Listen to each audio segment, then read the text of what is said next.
अस्सलाम वालेकुम जावेद साहब। वालेकुम अस्सलाम। जावेद साहब, मैं अपने नाजरीन के लिए हल्का सा तारफ़ करवा दूँ जिन मज़ाहब के बारे में हम आज गुफ्तगू करने जा रहे हैं।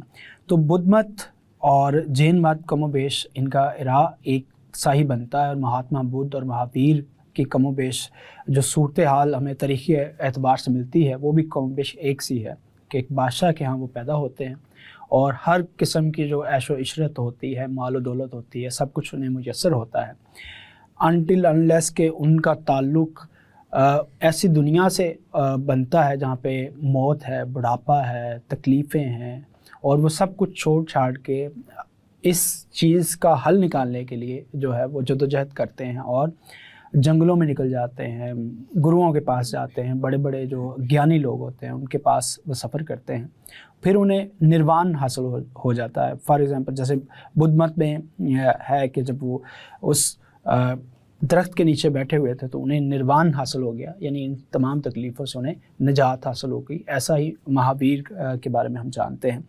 तो वो जो नुक्ता नज़र पेश करते हैं जिसे 4 नोबल ट्रुथ कहा जाता है बुद्धिज़्म में, कि असल में तो बुनियादी मसला ये है कि वो दुखा क्या है कि इंसान को जो तकलीफ़ है, परेशानी है, फिर उसके बाद समोतिया है, निरोधा है, फिर माघा आखिर में आता है कि वो दुख, तकलीफ़, लालच की वजह से पैदा होती है, ख्वाहिश की वजह से पैदा होती है, और उसको तर्क करके हम इससे निजात जो है वो हासिल कर सकते हैं।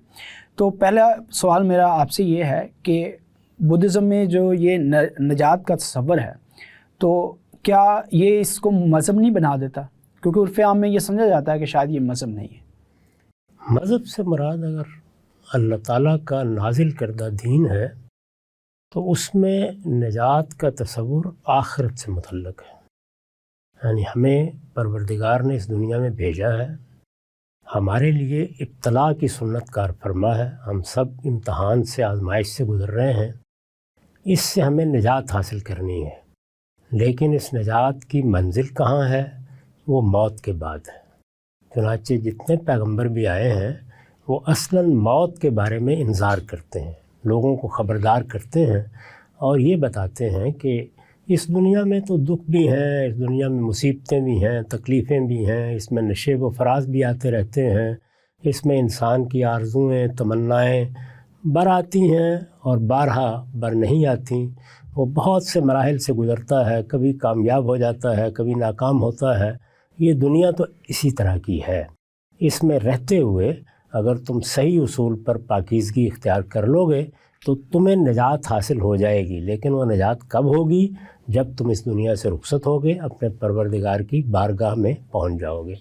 तो यहाँ निजात का तसव्वुर उससे बिल्कुल मुख्तलिफ है। एक दूसरी चीज़ ये है कि ये मादी दुनिया है, इसमें नफ्स भी है, मादा भी है, दोनों को आलाम दरपेश है।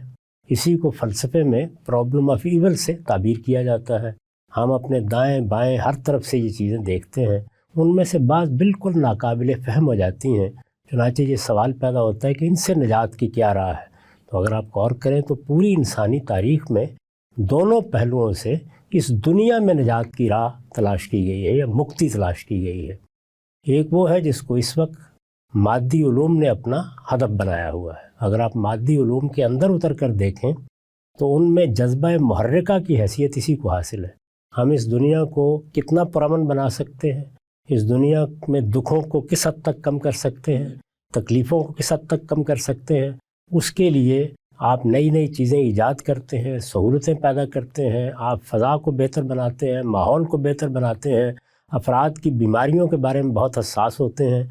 यही वजह है कि मादियत की बुनियाद पर जो माशरे हैं उनमें ज़्यादा हसासियत होती है कि किसी जानवर को भी कोई तकलीफ़ ना हो, उसको दूर करने के लिए आप असबाब पैदा करते हैं।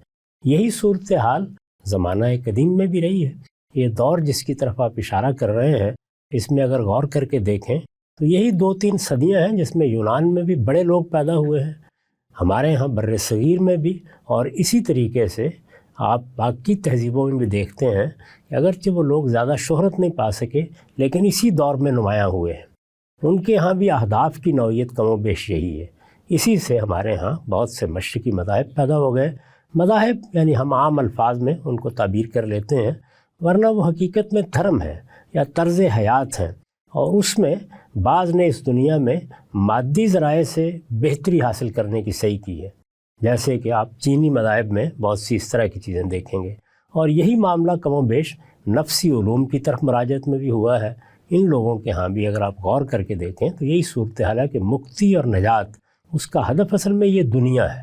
اب یہ ایک الگ بحث ہے کہ وہ حاصل ہوتی ہے یا نہیں ہوتی، لیکن جو مذاہب اللہ تعالیٰ کی طرف سے نازل کیے سمجھے جاتے ہیں، ہم تو انہیں ایک ہی مذہب کے مختلف فرقوں کی صورت میں دیکھتے ہیں، یعنی اسلام، اللہ کا دین۔